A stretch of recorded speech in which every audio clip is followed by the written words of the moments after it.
老闆娘喺呢度啊！當日請我嘅老闆娘就係呢位啦。可能唔多人知，啱啱開始做米紙嘅時候，我係做住一份全職 marketing 嘅工作為生，一邊去營運 channel。嗰時啱啱舊公司冇咗，諗住轉行。喺舊公司最後一個禮拜呢，我就去咗揾工。咁多年得傳媒經驗，加上中年失業呢，其實嗰時好彷徨。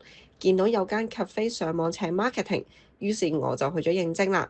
老闆同老闆娘竟然肯請我，就係咁。我除咗做鋪頭小編之外，我亦都有落去餐廳做樓面。嗰時星期六日咧就去做米紙出去拍嘢，平日就返工，到放咗工之後咧，夜晚就打稿同睇片啦。就係咁，呢個工作模式咧一直維持咗9個月，基本上咧都係冇任何休息㗎。